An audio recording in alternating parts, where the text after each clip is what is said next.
we will go into Noah's Ark. Yep, Genesis 8, 13 to 21. I'll read, just follow me. And it came to pass in the 601st year, in the first month, the first day of the month, that the waters were dried up from the earth. And Noah moved the covering of the ark and looked, and indeed the surface of the ground was dry. And in the second month, on the 27th day of the month, the earth was dried. Then God spoke to Noah, saying, Go out of the ark, you and your wife and your sons and your sons' wives with you. Bring out with you everything of all flesh that is with you, birds and cattle and every creeping thing that creeps on the earth, so that they may abound on the earth and be fruitful and multiply on the earth. So Noah went out, and his sons and his wife and his sons' wives with him. Every animal, every creeping thing, every bird, and whatever creeps on the earth, according to their families, went out of the ark. God's, and 20th verse. Then Noah built an altar to the Lord, and took every clean animal and of every clean bird, and offered burnt offerings on the altar. This is the verse that I want you to read carefully. And the Lord smelled a soothing aroma. Then the Lord said in his heart, I will never again curse the ground for man's sake, although the imagination of man's heart is evil from his youth. Nor will I again destroy every living thing as I have done. Please understand, I want to ask you the question. What is the fragrance that comes out of your life, out of your worship? What is the fragrance? If the worship team stands there to play the instruments so that you all can see, what God smells is pride, and it stinks. What God smells is something else, and it stinks. If their concentration is somewhere else, and they are playing the instrument or singing the song, when their heart and mind are detached and they are somewhere else, it stinks. It stinks. It stinks for everyone. Please understand this. This needs to be understood. What does God smell from you? What is it that you offer on the altar? If it is not worship, it stinks. If it is not sacrifice, if it is not killing of the flesh, that is you put on the altar, it stinks. What are you putting on the altar? Remember, it was not easy for Noah, because he was staying, how many days? 40 days and 40 nights locked up with different kinds of animals and no washrooms. You didn't get that, right? There were nothing. How it might have smelled? I want you to think about it. How it might have smelled. Every kind of animal is there. He himself, right? Outside is completely, what is outside? Outside is storm and death. That is what is dancing outside. That is what is dancing outside. Please understand this, church, very carefully. He didn't know what was rain, and he was building something that he had no reference of. Noah didn't have any reference. తనకు ఒక మాదిరి చూసి కట్టడానికి ఏం లేదు, కేవలము దేవుడి స్వరం ఉంది. Except God's voice, right, and his direction, he had nothing to build, and he didn't know what he was building until the whole thing was ready. Even when the whole thing was ready, he didn't know what the purpose of it was. He builds at the ark which looks ridiculous to his neighbors. When you are saying no to certain things, your neighbors may laugh, right? Your neighbors may laugh. But please understand, let them laugh. If you are distracted by their applause, if you are distracted by what they say and what they don't say, you will miss out on a lot of things. That should not be happening. That should not be happening. Please understand this. And your Christian life may look ridiculous to somebody else, but don't follow their applause. When you talk of rapture, they cannot imagine because they don't have any reference point. నీవు లేవనెత్తబడటానికి గురించి నువ్వు మాట్లాడినప్పుడు వాళ్ళకు అర్థం కాదు, ఎందుకంటే అంతకంటే ముందర ఎప్పుడూ జరగలేదు కాబట్టి, నీకున్న విశ్వాసము వాళ్ళకు లేదు కాబట్టి. That's why I'm telling you, please write it down if you want to, and listen to this again and again. What you experienced in your heart needs to synchronize with your renewed mind. And then the life, what you experience. Otherwise what happens is, your heart and your mind are two disconnected things. నీ మనసు, నీ హృదయము అక్కడ ఏమనుంది, విడిపోయి ఉన్నాయి, రెండు జతపడి లేవు. నీ మనసు ఒకలాగుంది, because if your mind is not renewed, what you experience in your heart, you will never be able to execute through your mind. You understand? What you experience in your heart, you will never be able to execute it or put into practice or discipline yourself in that. Why? Because you have not put your effort to renew your mind by His word. నీ మనసు నువ్వు దేవుడి వాక్యం ద్వారా నూతన పరచుకోలేదు కాబట్టి ఏం జరుగుతుంది, హృదయంలో నువ్వు ఏదైతే అనుభవిస్తున్నావో, తను ఎక్స్పీరియన్స్ చేసావో, అనుభవించావో, దీనికి సంబంధం లేకుండా నువ్వు జీవితాన్ని కొనసాగిస్తుంటావు. అందుకే సంఘర్షణ ఉంటుంది. That is the reason for the conflict, because my heart and my mind are two disconnected things. What I experienced in my mind, in my heart, I have not allowed it, that experience to come over and take over my mind, and that is why there is a conflict. Please understand, idi sangharshanaku dar teestundi. And if you have not understood, this is the time that I want you to know and ask questions if there is anything. Because we will be going and looking into the things that are afflicting a human being, and then we will be careful to observe that. So God puts Noah inside and along with the animals and closes the door from outside. He says, you are going to live with them. You're going to live with them.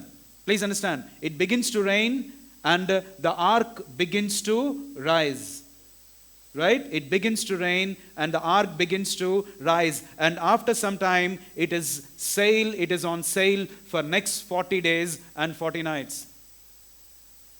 Next 40 days and 40 nights it begins to sail.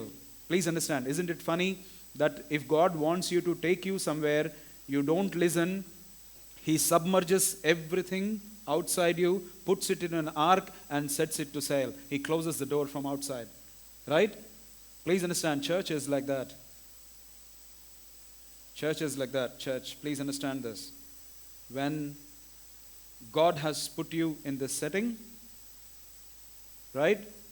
He's put you in this church, He's put you in this, and then closes. Remember, when He closes, the thing that is going to submerge the world is the same thing that is going to lift this ark. That is what the rapture is all about. The same thing.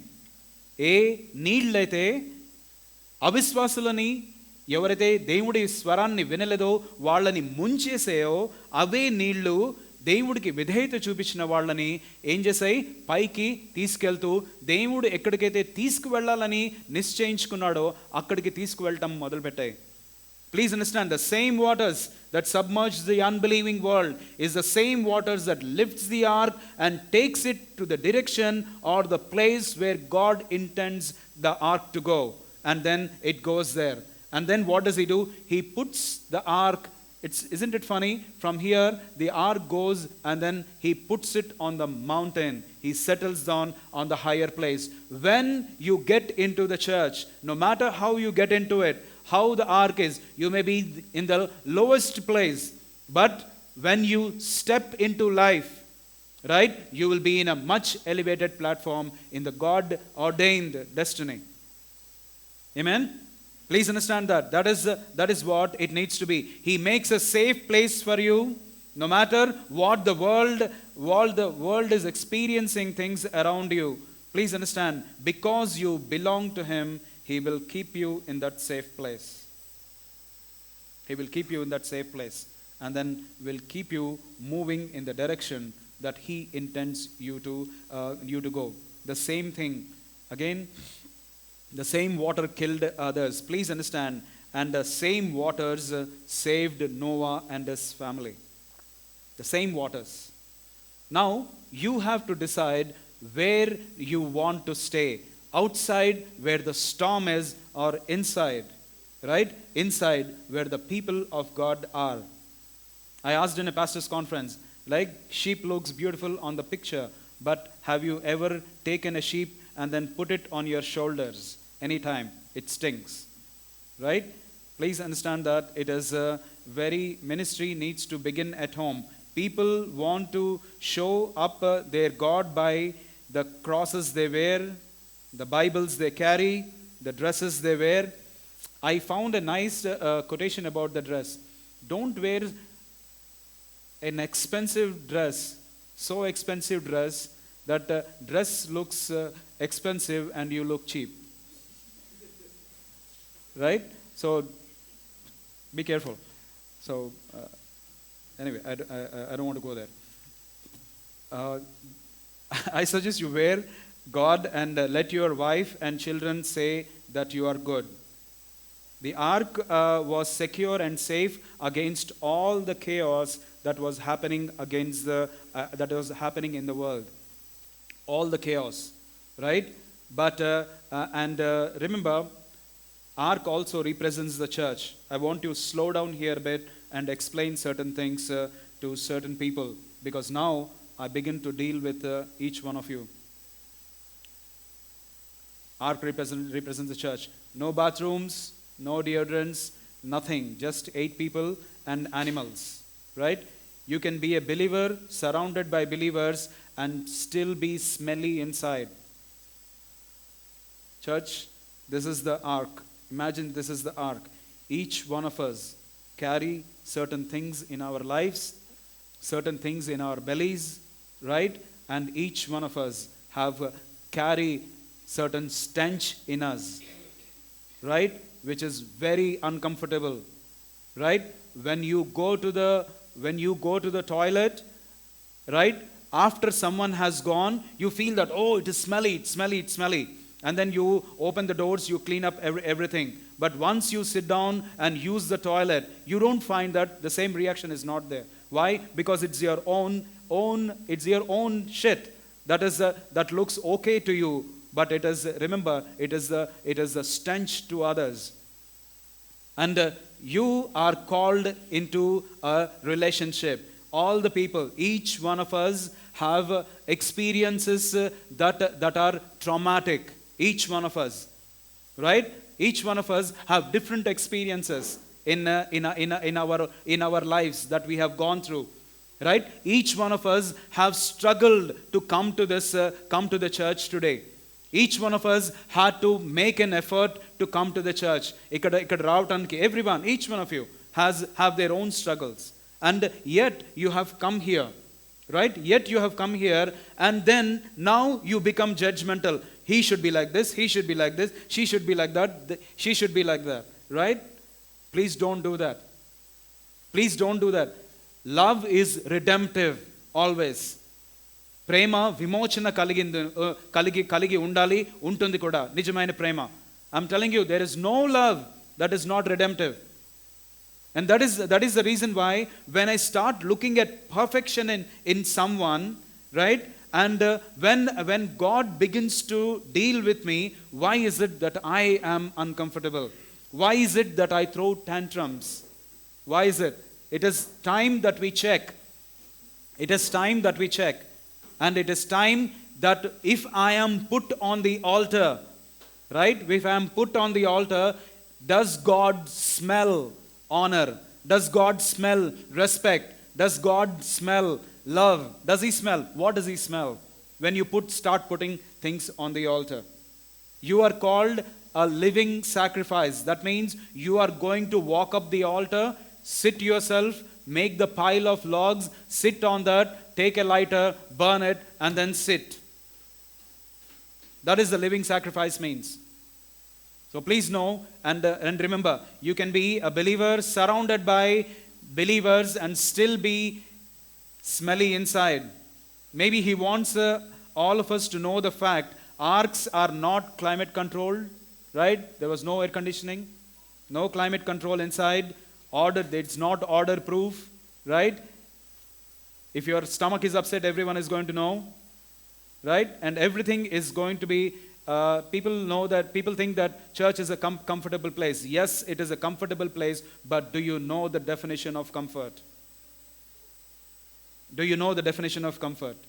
Is what we need to know. Once you know the definition of comfort, and then you will start to start becoming a part of the church. Until then, you will never be a part of the church.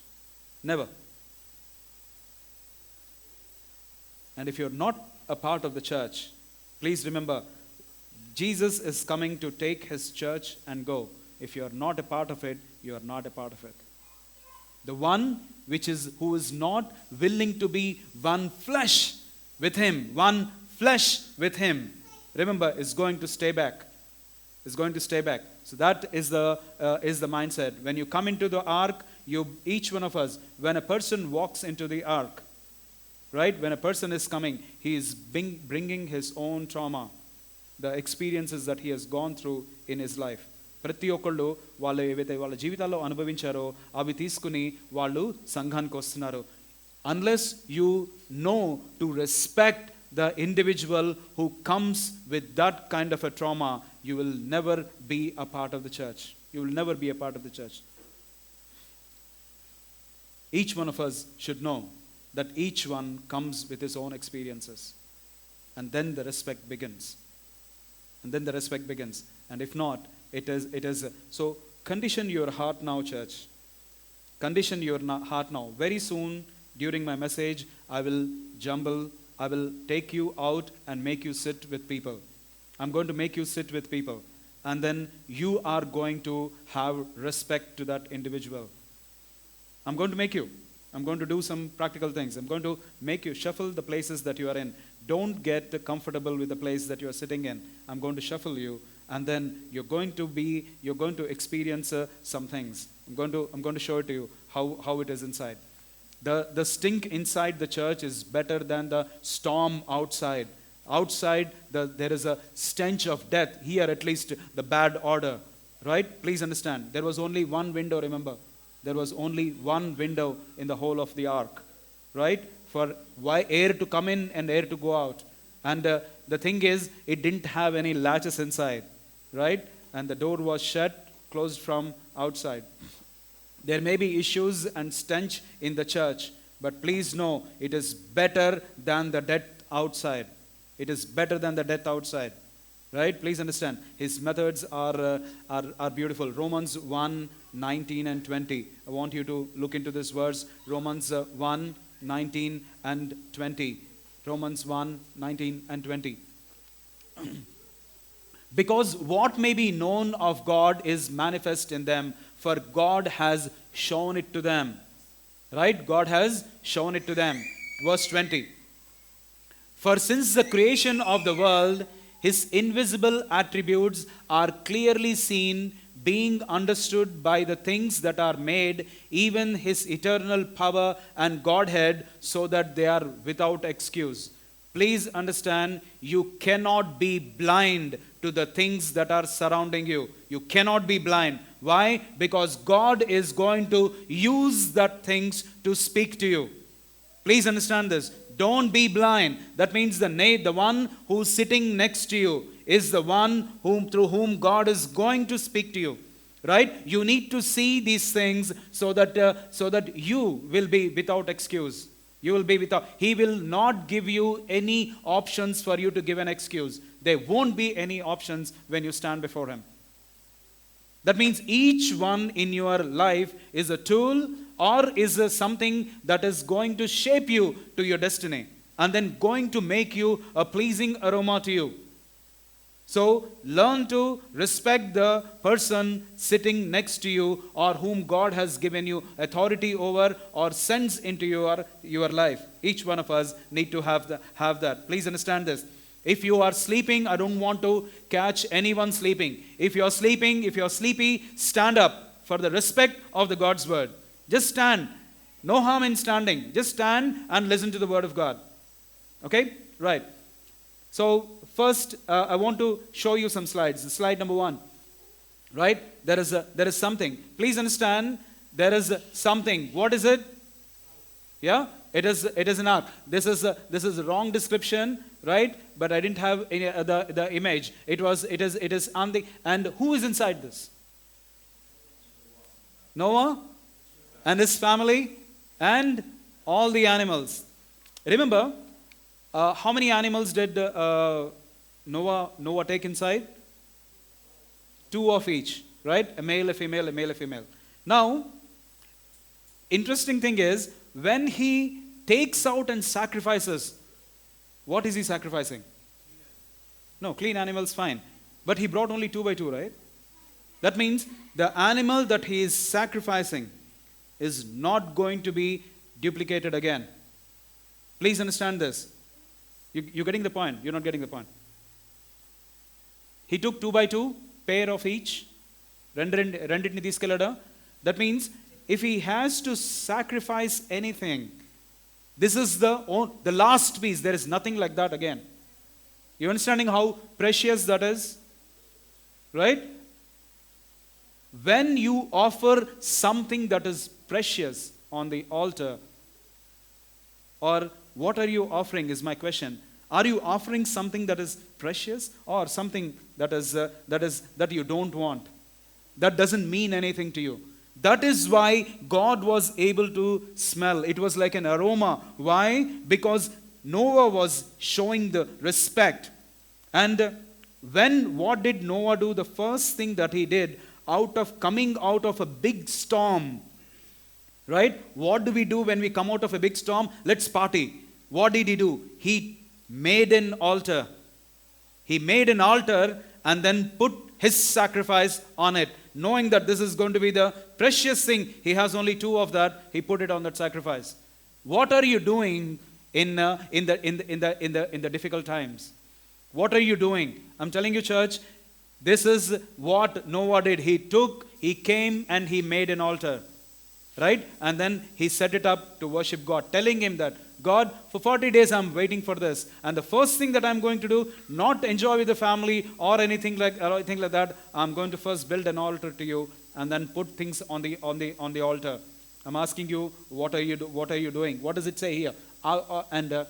See, when God puts you something inside you, He's preparing you for something big.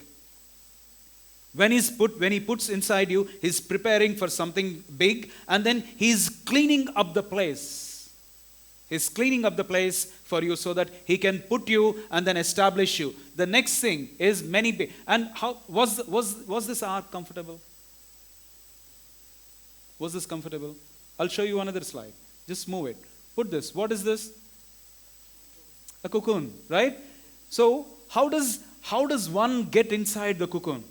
How does this thing, when does the cocoon form? And how is the cocoon? It's body tight. Yes or no? Right? Was caterpillar comfortable in the cocoon? Right? What was it undergoing? What was it undergoing inside this cocoon? Inside this cocoon, it is body tight and it is very uncomfortable, but it is something else. The transformative miracle is taking place. తనని పూర్తిగా రూపాంతరం చెందే ఒక అద్భుతము అక్కడ చోటు చేసుకుంటుంది. This is what is happening in the tight situations. When God has put you in locked places, you think that it is a prison, but God is making a masterpiece out of you. He's making you into something that is bigger, and He's going to take you to something bigger, and then He's going to change the dimension. Because once the cocoon breaks open, right? What happens? This caterpillar becomes a butterfly and it flies, right? It is going into another realm and it is fully able to express itself. Please understand, when God puts you in the tight situations, know that there is no scope. Naku double chalatledu, naku swatantram ledu, I don't have freedom, I don't have enough money, I don't have enough these things. Remember, God is making something wonderful to you. He's creating the transformation inside you so that when you come out, you will be an expression of His creation and of His love. Amen? That is how you need to look into it. And by the way, which is the first cocoon that God made? Bible quiz. Subbalakshmi. Bible quiz. Which is the first cocoon that God made? Time lacking? The womb. The next slide. The next slide.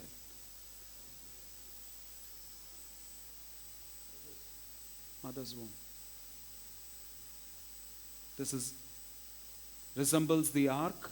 It resembles the cocoon. This is the first thing. What did Adam say? Woman. Why? A man with a womb. That's what it says. You know what Eve was called before she was called Eve, right? You know what was she called? She was called Adam, right? So what did Adam say? A man with a womb, right? It is. She is the one. This is the. Please understand. It is here. What was happening? You were given a safe place, and the entire transformation from a sperm and an egg, you became a human being. Right? And this is the first cocoon. And what does baby do? It is getting ready to express itself. Right? It moves inside. Everything is now from here he moves into a bigger and a greater place where he can express himself completely. Right? And until the baby is in the womb, it is a responsibility of the parents. It's the responsibility of the parents to take care of them, take care of themselves, and take care of the one that is inside. Please understand this very carefully. And that is how it is. This is the first thing. And now, when you put three together, right? Just put three together, and then you will see how beautifully the things have come up. Right? You have the womb. Right? You have the cocoon, and you have the ark. This talks about your individual thing. This forms about the things that God is going to form you. This talks about the church. That talks about the church. Please understand this very carefully. And when you understand what is happening here in the church is God has put us in a cluster together so that we are transformed inside. He is providing the ambience. And that's why he said, what does it say? And this whole baby is surrounded by what? The blood. Right? The blood. And what does the scripture say? He bought us by his precious blood. He bought us. When the baby comes out of the womb, it is covered in the blood. When you are born, you're also covered in the blood the same way. Please understand this. He has, by the things that he has created, he has shown us.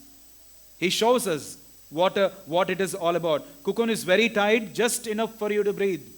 But please know that is enough for you to breathe, and he won't open the door unless everything is ready for you to come out, and until you are ready to come out, he won't open the door. Because it's harmful for you. It's harmful for you. And when the time is right, when he takes the ark and then puts it on the mountain, when he puts this on the mountain, what happens? And then he says, open the door. And then he tells, Noah, come out. Right? He come out. What did Jesus say to Lazarus? Right? Did he speak from inside the tomb? He says, roll the stone. And then what did he say? Lazarus, come out. That's what he has spoken. And same thing here. When he has settled the ark, and then he speaks to Noah and his family, he says, come out. Please understand this. He is incubating you for a greater place. Please understand, he's incubating you for a greater place, and you must be willing to stay there and then allow God to incubate you, so that when you come out of that, you are a full expression of his love. You are a full expression of His love. And that's what I want the church to understand. God is preparing you. Say, God is preparing me for greatness. Amen. He's preparing you for greatness. That's what He is. When you come out, you are an expression of Himself. Here, there are world changers sitting right here. I'm telling you. They're sitting right here. I know when these things may be small. We are talking about Bhaskar and the rest of you who are coming on television soon, and Suhasan and his family, and then everybody else coming. This may be a small beginning, but please understand. Do you know what you're doing? You are speaking God's word into the homes of people, believers and unbelievers alike. They're watching you. They're watching you speak. You're talking. You may be thinking that I'm speaking about managing my home. Yes, exactly. That is what it is. And the testimony of Jesus Christ is the spirit of prophecy.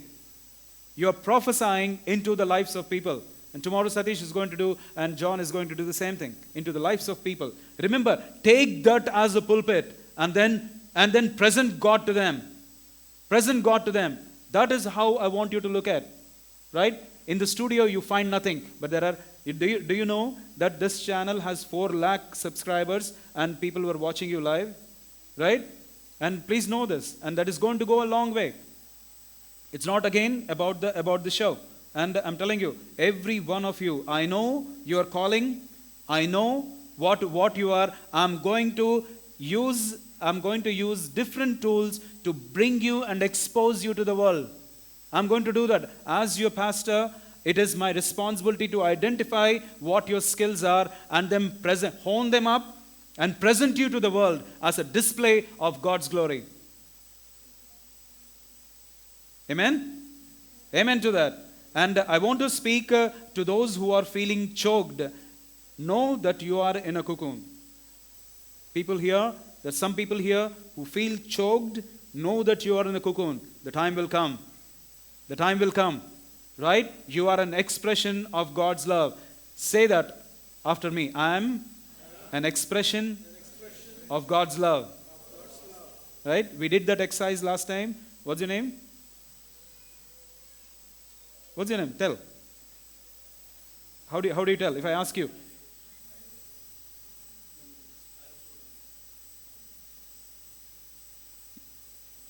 Yeah. Yeah? What are you using before that? I am. So, what does the scripture say?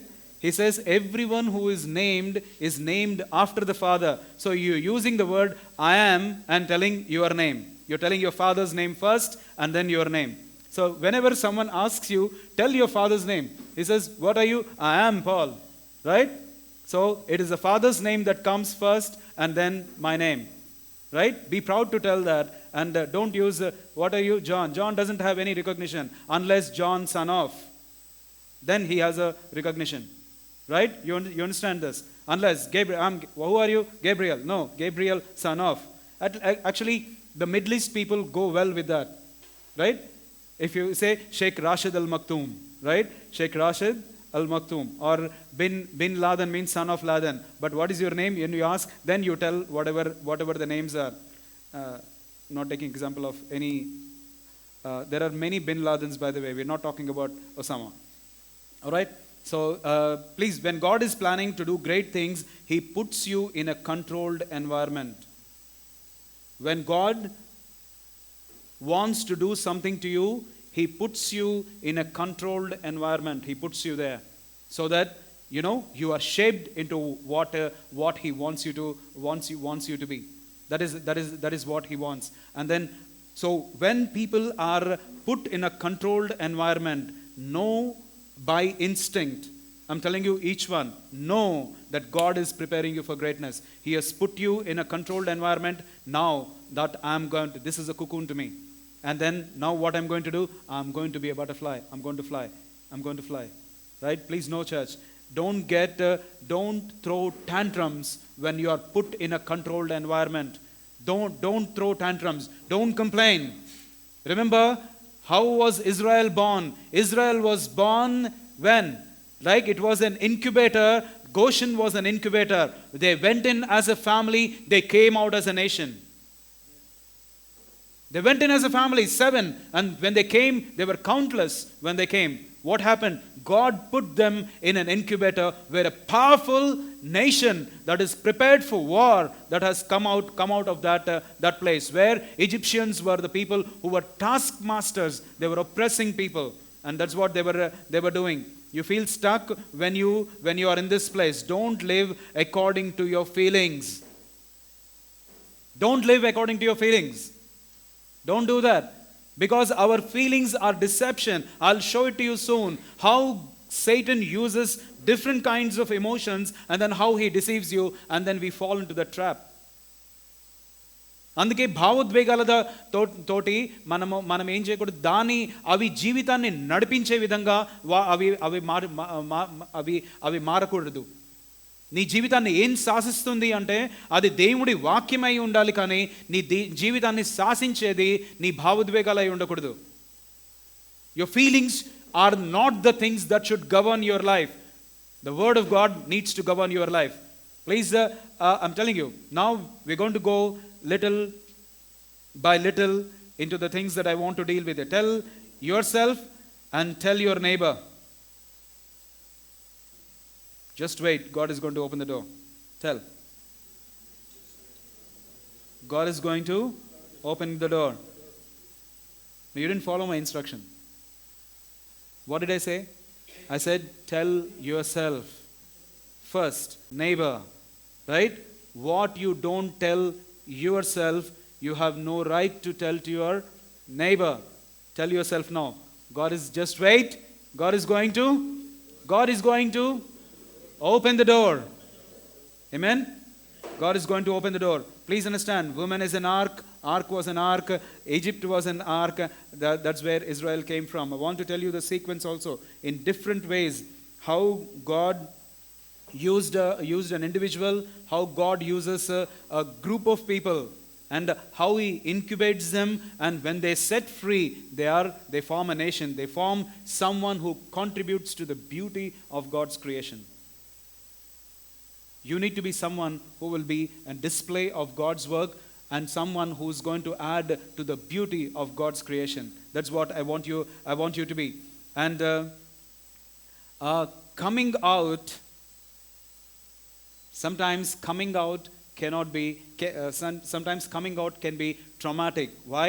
Because you went inside as someone, but when you're coming out as someone else.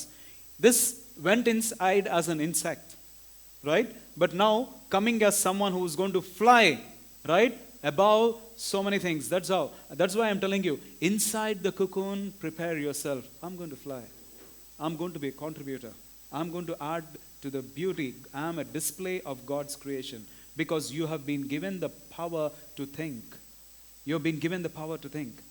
You've been given the power to process. You've been given the power to hear God's word.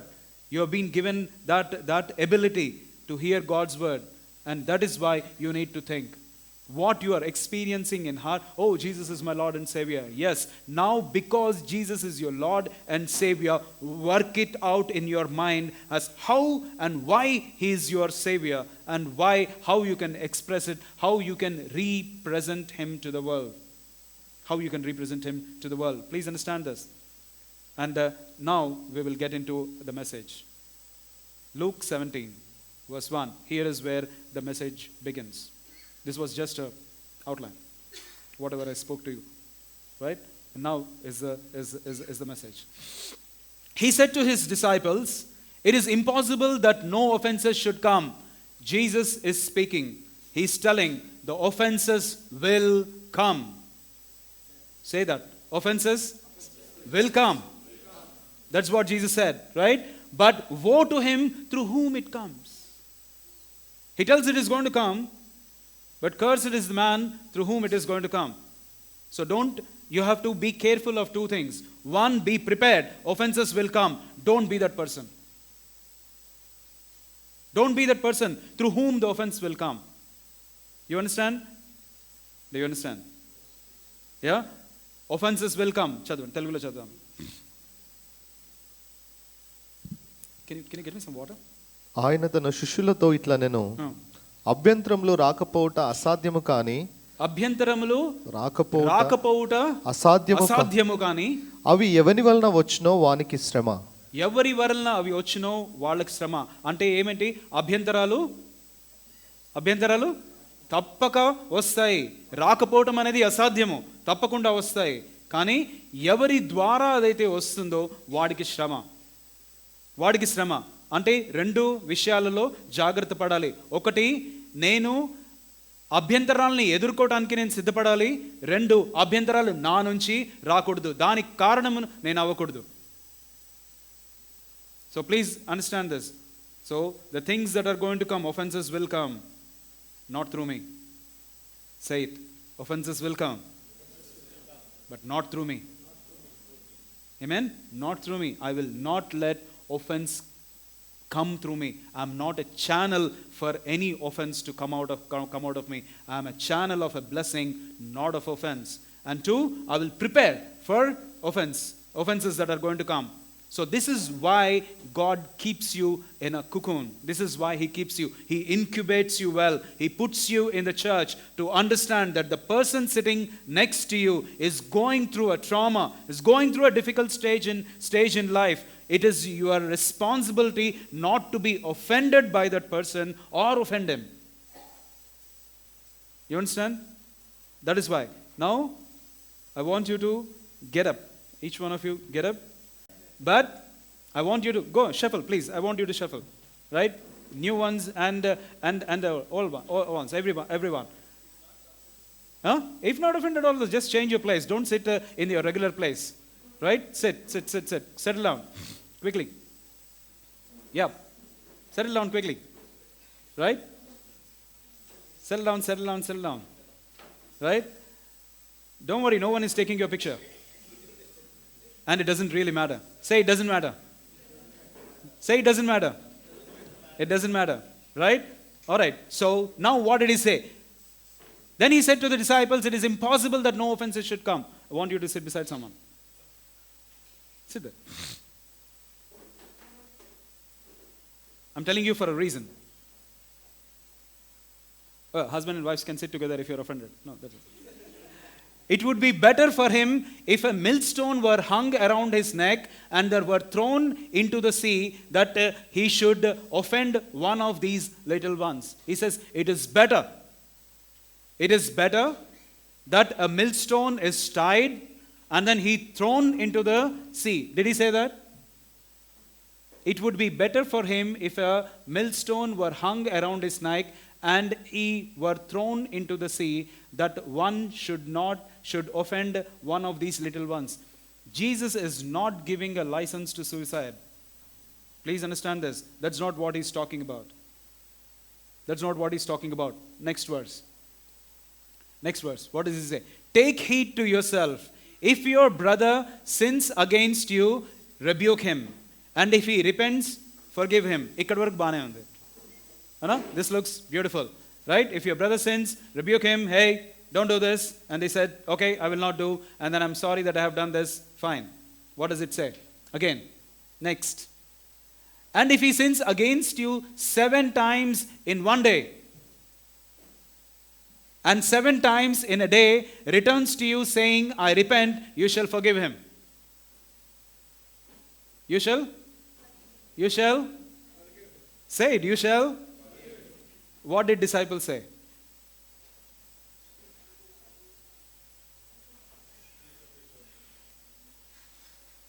Read. What does it say? Chadavandi. Tellu chadu. What does it say? He says, forgiveness baane undi. Right? 7 times a day, he says, I need, what did they say to Jesus Christ? Increase our faith. What has faith to do with forgiveness?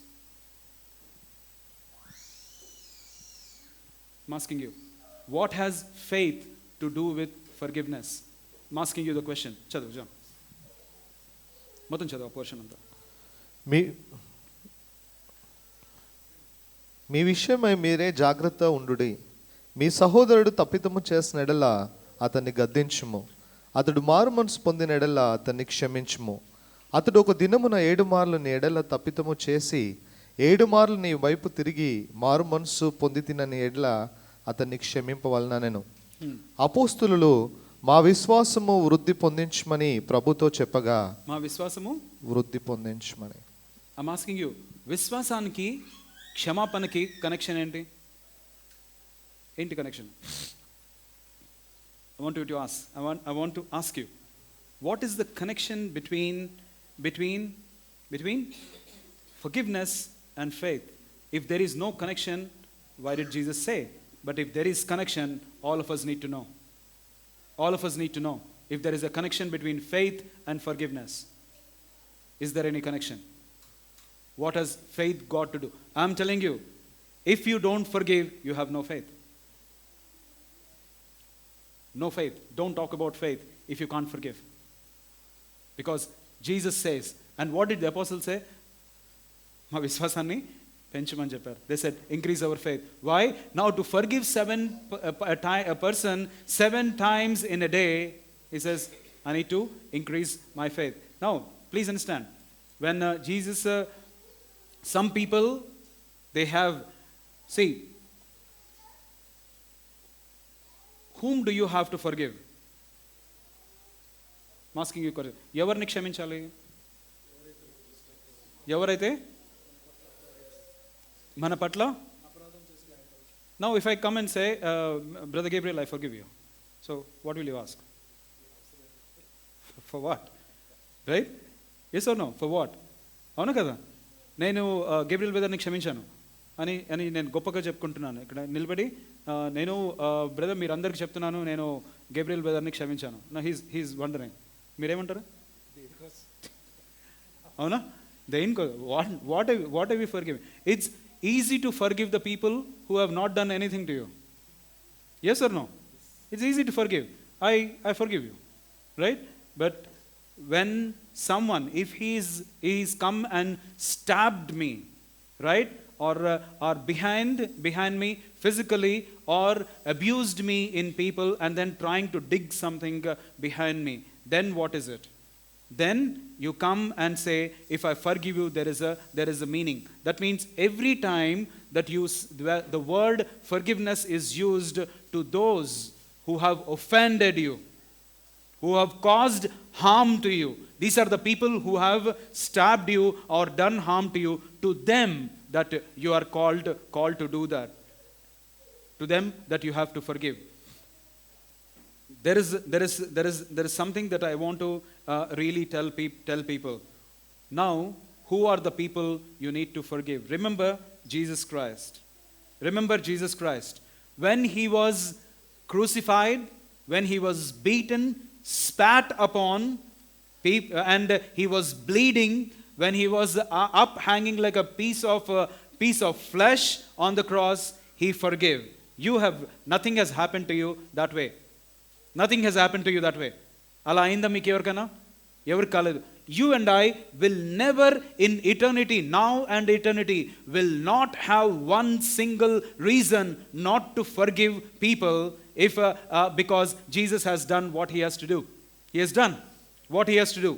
Please understand, when he was bleeding, when he was abused, when he was mentally tortured, spiritually accused, physically tortured and abused, he chose to forgive. క్షమించడానికి ఆయన ఏమని నిశ్చయించుకున్నాడు. Willfully he chose to forgive. He chose to forgive. Please church, understand this. There are ways people handle pain. నేను మంచిగా జాగ్రత్తగా వినండి. ఒక గాయాన్ని మనం ఏ విధంగా అయితే మనము డీల్ చేస్తామో 3-4 రకాలు ఉన్నాయి. ఆ రకాలు చెప్తాను నేను. How people handle pain, right? And this is something that is very important. Some people anesthetize it. Anesthesia తీసుకుని, there is pain, you put a shot and then you say, the pain I do, but I am carrying the pain with me like that. నేను ఏం చేస్తాను, తాత్కాలికంగా ఆ నొప్పిని ఆ గాయాన్ని నేను ఏం చేస్తున్నాను, తాత్కాలికంగా దాన్ని మాన్పినట్టు చేస్తున్నాను. It's not a permanent solution. So John offends me, and then I say, okay, I'm going to bear this. Right? I'm going to bear this. I'm going to bear this. I overlook sometimes. నేను John ఇటు వస్తుంటే నేను మెల్లగా ఇటు వెళ్తాను. అవునా? జాన్కి కళ్ళు నేను కళ్ళలో కళ్ళు పెట్టకుండా నేను చూసుకుంటూ నేను దాన్ని అవాయిడ్ చేస్తాను. I avoid an eye contact to him, with him, and then I move in the church. I move. But I'm just anesthetizing the pain. I'm here. When I go, I said, suppose John doesn't come, he goes to Warangal, రాలేదు వీడు ఇవాళ అని అనుకుంటాను. See what is happening? The pain is there, right? It is there. It may erupt any time. And then when this is there, when I'm dealing that, I'm waiting for one mistake from his side, and then I go and tell him, see, this is what he is like. I expose him and then I crucify him. I wait for an opportunity. This is the way that some people deal with their pain. The second category of people, they deal it in a little different way. I'm going to give you a break for 10-15 minutes. Don't worry. Like as I told you, it's going to be long, and then I want to see. Some people use either abuse or use substances. That means or things. They go take alcohol or take a pill. They sleep. Right? They just cut off. They think that tomorrow morning things will be all right. They get up with that pain again. Again, they have to consume something to deal with the pain. Why? Because you are now learning to cope with the pain, but you are not ready to deal with the pain and then remove it. Please understand this. This is what was the provision in the Old Testament. Temporarily, these things were covered by the blood of the animals. Temporarily, these things were addressed. But once Jesus Christ was crucified and his blood was shed, it was shed forever. There is no need for offering any bulls and lambs after that. For once, he settled the issue. For once, he settled it. No other religion can offer this permanent solution. No other religion can offer this permanent solution. So how are you dealing with your pain? I'm asking you, how are you dealing with your pain? Are you keeping it temporarily quiet? Are you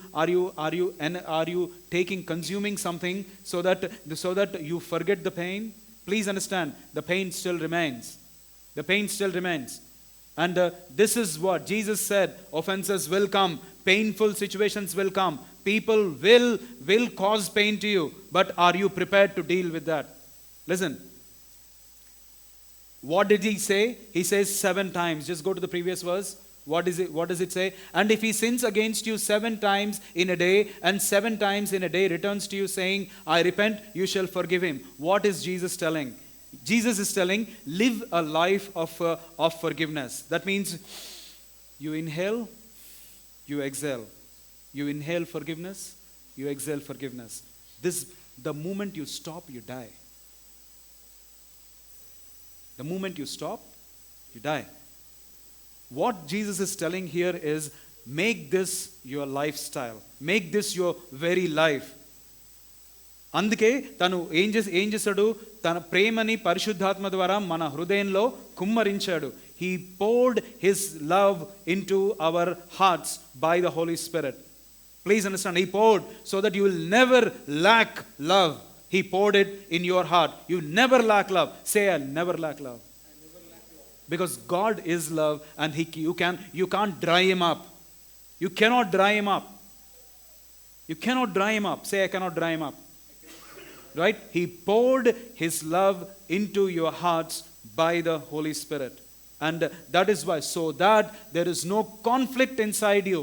There is no conflict inside you. You don't hate yourself. You don't hate others. You love God, and you love people. Love yourself and love people. Please understand, church. You need to know how to deal with offenses. You need to know how to deal with pain. You need to know. And you are called to do that. And God has put you in uncomfortable, packed situations to prepare you well for that. Even God himself, Jesus Christ himself, he chose a womb to come inside the womb, stay in that tight place, and then come out into this earth, stayed in the tight place. He's God infinite, right? Jesus Christ. We sing that song also, that in his palm, he has the universe in his palm, right? He holds the universe in his palm. తను ఈ సర్వ సృష్టిని తన జానులో తను పెట్టుకున్నాడని మనకు తెలుసు. We sing that song. Now this infinite God came and lived here in this tight place called earth. He still lived in to show what an expression of love will be. And then he shows us what eternity is going to be. Please understand this. I'm going to come to the people. Because if you have hurts and wounds that are not treated, you will definitely hurt others by your words. Your hurtful words show that you are hurt inside. Your hurtful words show that you are hurt inside. Your hurtful words only show to the discerning eye that you have some untreated wounds inside you. That should not happen. You should learn how to, and in this church we are going to learn. We are going to learn how to deal with pains. Some of the sensitive people I know are the rudest people I know. I'm telling you. Some of the sensitive people I know are the rudest people I know.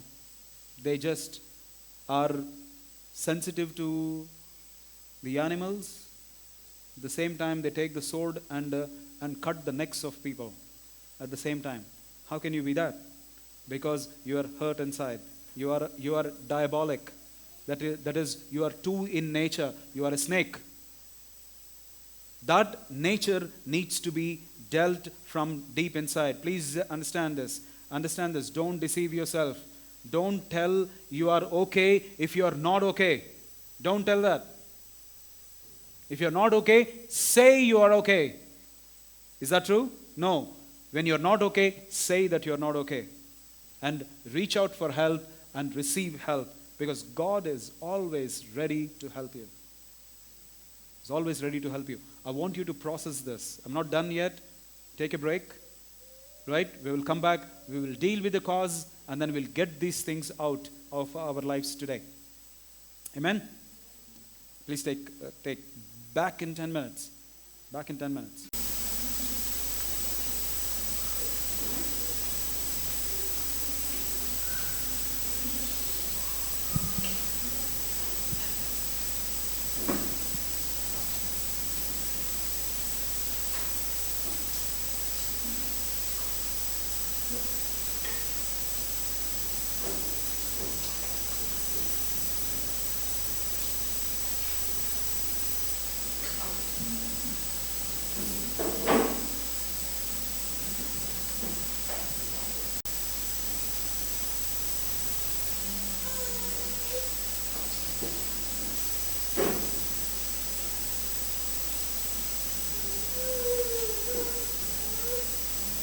Let's go to the text.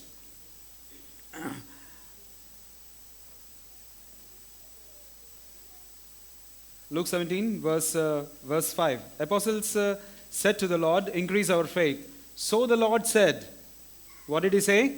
Em chepparu? So the Lord said, go to the previous verse, 5. And the apostle said to the Lord, increase our faith. There is a time that he uses. He says, if you have a faith like a mustard seed, what happens? If you have a faith like mustard seed, if you speak to the, go ahead, tell.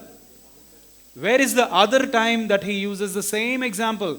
No, indake kada, just a while ago, or in the last time you said, if you have a faith like a mustard seed, speak to the mountain and then go and fall into the sea, and it will happen. But what does Jesus change the text?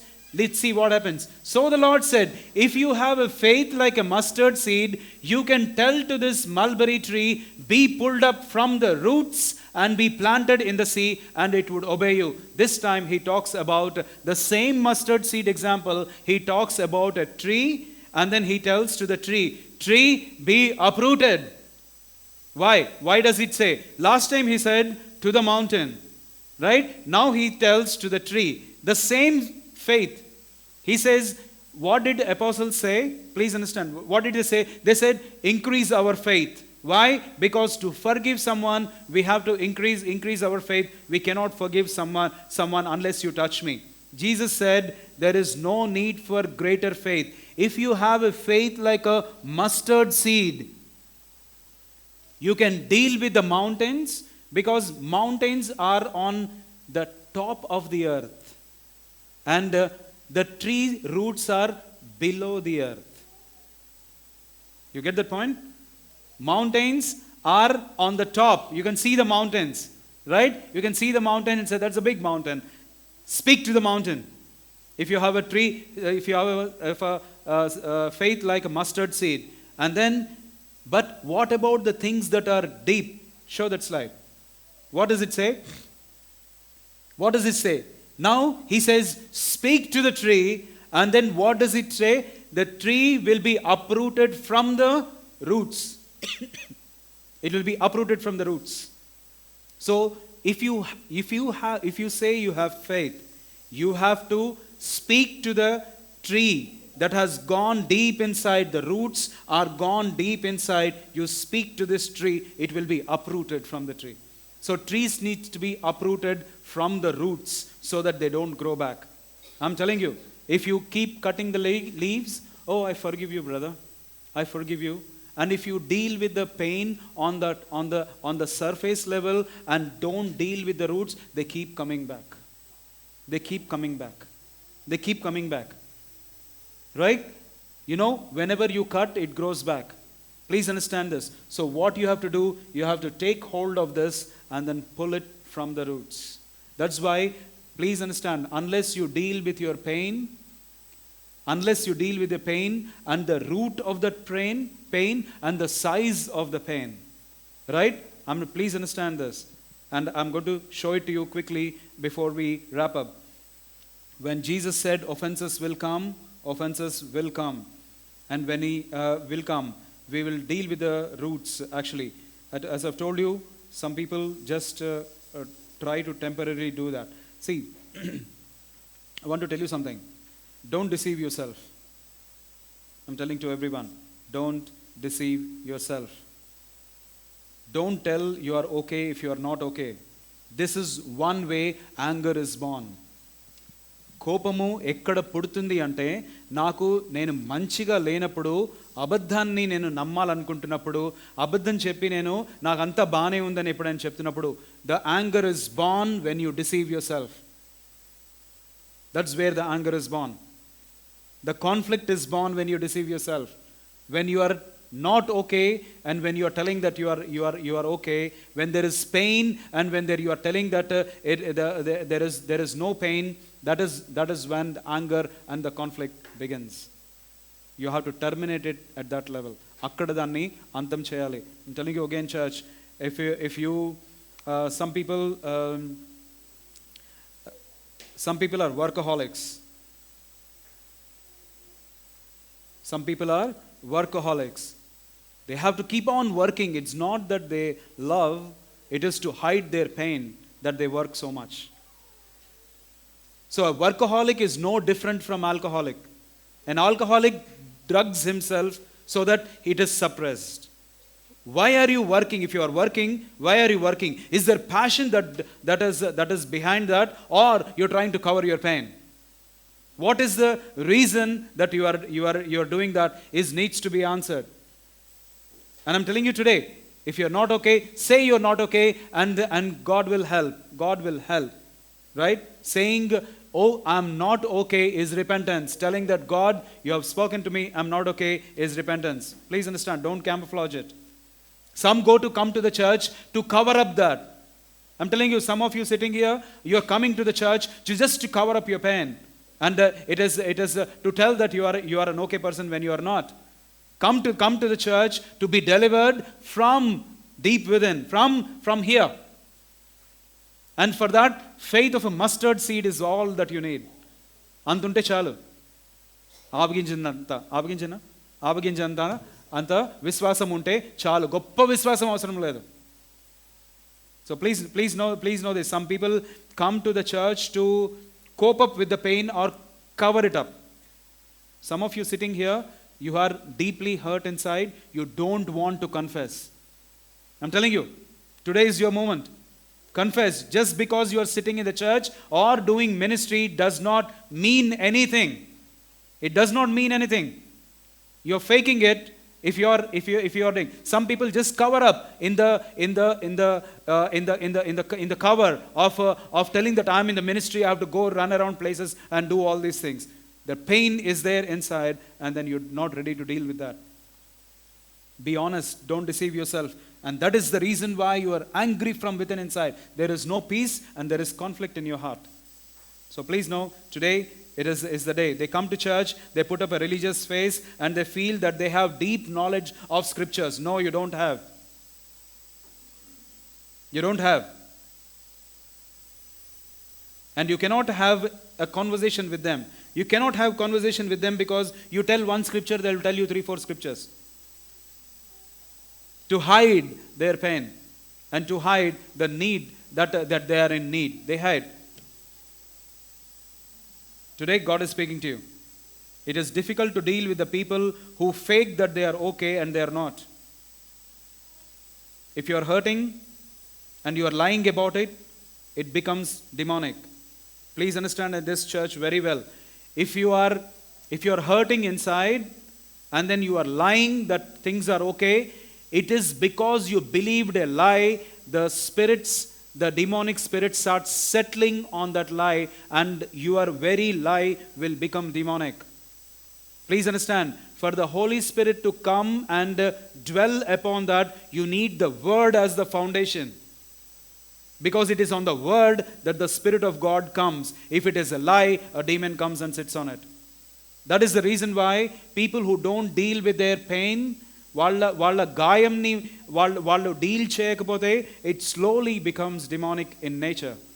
And then you become a deceiver. It began with saying yes to a lie. And when help was offered to you, you did not take help. Please understand this. It becomes you sooner or later, you will be lying on all your emotions. If you are hurt by something, speak it out. I am hurt by so and so thing, and get it out. Right? What happens if you don't? That emotion that you are trying to hide becomes demonic, and all the rest of the emotions will get corrupted. Don't do that. Vengeance is mine, God says. So what people will do is, you did this to me and I will do that to you. Right? It is hurting the one who caused the hurt will heal me is a lie. ఎవరైతే నన్ను గాయపరిచారో వాళ్ళని గాయపరుస్తాను నేను అని గాయంలో నాకు ఊరట కలుగుతుందని చెప్పేది అబద్ధము. Please understand that. If someone hurts you and I have to hurt him back or I have to hurt her back and then I will get peace with that is a lie of Satan. You will not get peace by hurting others. Whether someone has hurt you or not, by you hurting someone else will not give you peace. It's a false religion that talks about it. I'm telling you again. I will bring you to that knees, right? I will make you bow down before me. You are trying to be God. God tells, vengeance is mine. నేను దాన్ని ఏమంటారు? What does God say? Vengeance is mine. పగ తీర్చుకోవటము నా పని అని చెప్తున్నారు. By taking you trying to take vengeance, you are taking the place of God. పగ మనసులో ఉంటే పగ తీర్చుకోవటము నీ బాధ్యత అని కనుక నువ్వు అనుకుంటే నువ్వు ఏమవుతున్నావు? నేను దేవుడి స్థానంలో నేను కూర్చుంటాను అని నువ్వు చెప్తున్నావు. That is not acceptable. Please understand this. If you want to be God, you should know that you are not God. నేను దేవుణ్ణి కాను అని చెప్పడానికి రుజువేంటి తెలుసా? దేవుడు మీ శరీరంలో ఒకటి అమర్చాడు, నువ్వు దేవుడు కావు అని చెప్పడానికి. ఏంటో తెలుసా? God has put you something in your body telling you that you are not the creator.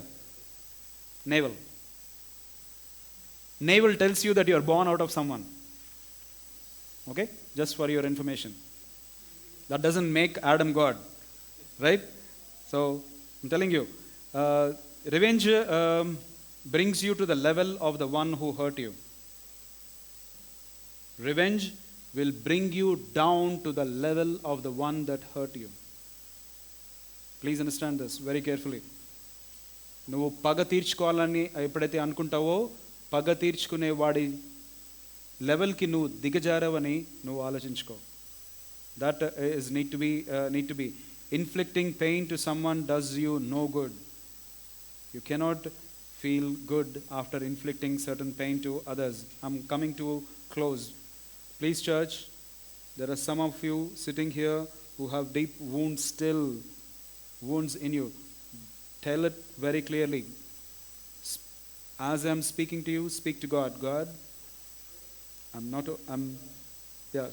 speak to Him. Speak to Him, telling Him that if you're not okay, say you are not okay. I'm not okay. I need your help. And God will heal you. The process of God healing you begins with you agreeing with Him when He is trying to point out to you. You say you don't care, but you are some people, self-deception lo untaru. They deceive themselves. I don't care. And please understand, they say I don't care no matter what people have done to me. I don't care. I'm not hurt. But what happens to such people who deceive themselves like that? They are the people who are depressed most. Anger turned inside becomes depression. When you turn anger towards yourself, you go into depression. Nakedi manchi jaragadu, andaru na shatruvule, right? Nothing good happens to me, and that is depression. Please understand, many people are depressed because either they are helpless, వాళ్ళు ఏం చేయలేని పరిస్థితిలో ఉన్నారు. Suppose a small worker is there. I'm a director of a company. The small worker is there, and then I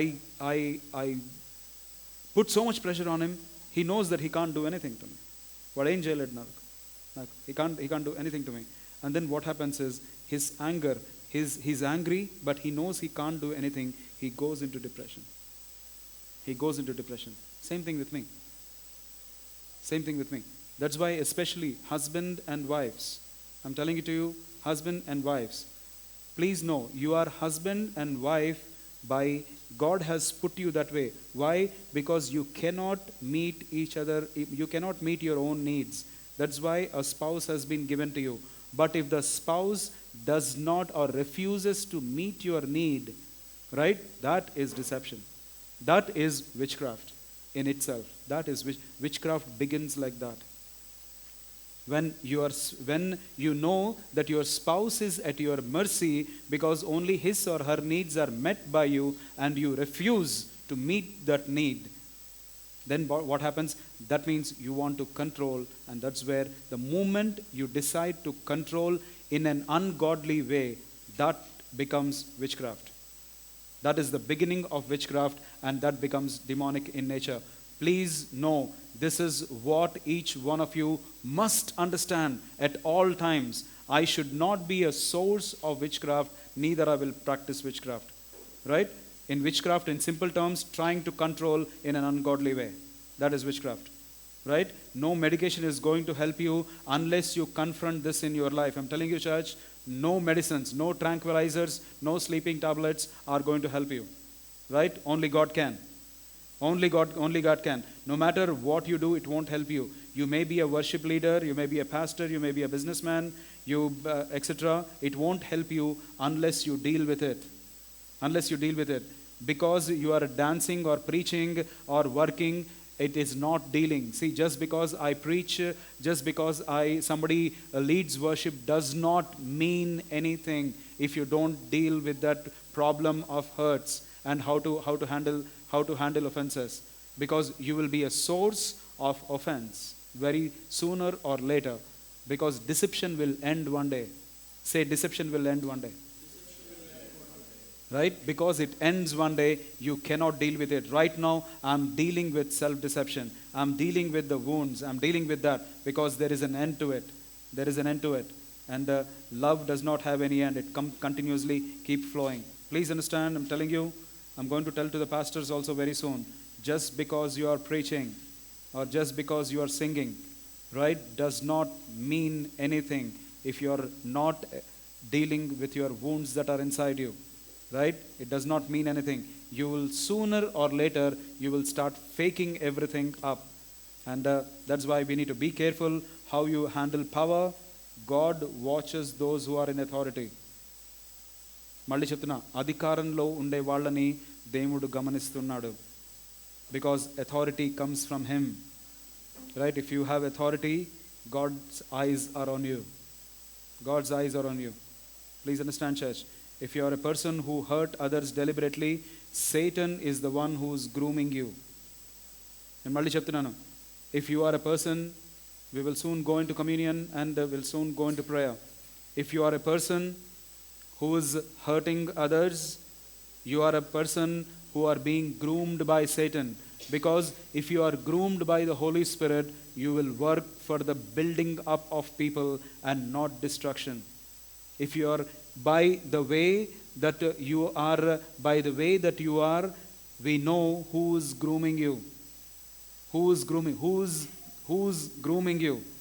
ఎవరు నిన్ను సిద్ధపరుస్తున్నారో తెలుస్తుంది, నువ్వు ఎటువంటి జీవితం జీవిస్తున్నావు దాన్ని బట్టి. If you are groomed by the Holy Spirit, you will always see that the people are benefited, the people are lifted up, the people are encouraged, and then people are stabilized, people turn towards God. If you are not that, then you become a selfish person. You become a selfish person. What kind of a person are you? Is what you need to understand. And please understand this, take this seriously, because before the things get demonic, get delivered out of them today. See, if you are a person, again, forgiveness is difficult because your emotions hurt, and in the presence of your pain, it is hard to let it go. నేను మళ్ళీ చెప్తాను, forgiveness is difficult because your emotions hurt. You are hurt in your emotions. You are hurt in your emotions. మీ భావోద్వేగాలు గాయపరచబడ్డాయి కాబట్టి you are hurt. The more you allow that hurt to remain in your emotions, the more difficult it becomes. And the more you let it remain like that, the more demonic it becomes. Please understand. అందుకే భావోద్వేగాలు క్రీస్తు యొక్క రక్తము మన మనసుని, దాని తర్వాత మన చిత్తాన్ని, మన భావోద్వేగాలను తను విమోచించాడు. We are redeemed. His blood redeems our soul. That means our mind is redeemed, our will is redeemed, our emotions are redeemed by the blood of Jesus Christ.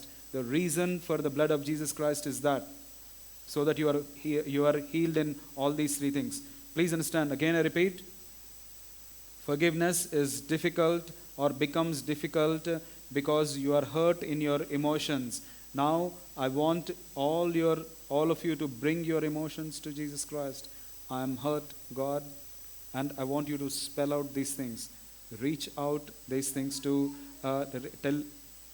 speak these things. If you are hurt by someone, don't let it grow. This is the time that God is speaking to you.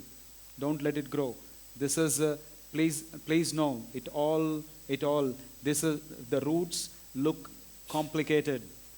But if you have a faith as small as a mustard seed, you can take all these complications and then pull it out. You can pull it out, all these complications. ఏవైతే మీ మనసు గలిబిలి ఏదైతే అయ్యిందో, ఏవైతే నాటుకుపోయి ఉన్నాయో లోపల, వాటిని ఆవగింజంత విశ్వాసం చాలు to take this and then put it out. Last scripture I'll read before we go into prayer. Hebrews 12:14. Hebrews 12:14. Pursue peace with all people and holiness, without which no one will see the Lord. Pursue peace with all people. Pursue peace with all people. ఏం చేయాలి? అందరితో సమాధానమును పరిశుద్ధతయు కలిగి ఉండుటకు ప్రయత్నించుడి. Please understand, these both are going together, peace and holiness. Peace and holiness are going together, and what does it say? It says, without which you will not be able to see God. Without which you will not be able to see God. If you don't pursue peace, with God, with yourself, and within yourself and with others, he says what happens? It dents your holiness. మళ్ళీ చదువు ఇప్పుడు.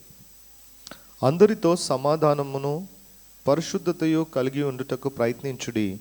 పరిశుద్ధత లేకుండా ఎవడును ప్రభువును చూడడు. చూసారా, సమాధాన పడకపోతే మనలో సంఘర్షణ మనలో ఉండకూడదు, సమాధానం ఉండాలి మనలో. సమాధానము పవిత్రతకు దారితీస్తుంది, పవిత్రత దేవుణ్ణి చూడడానికి దారితీస్తుంది. Peace if you have within yourself and not conflict, it will lead you to holiness. Holiness will lead you to see God. Please understand, if this is not there, this is not there. If it is not there, you cannot be holy.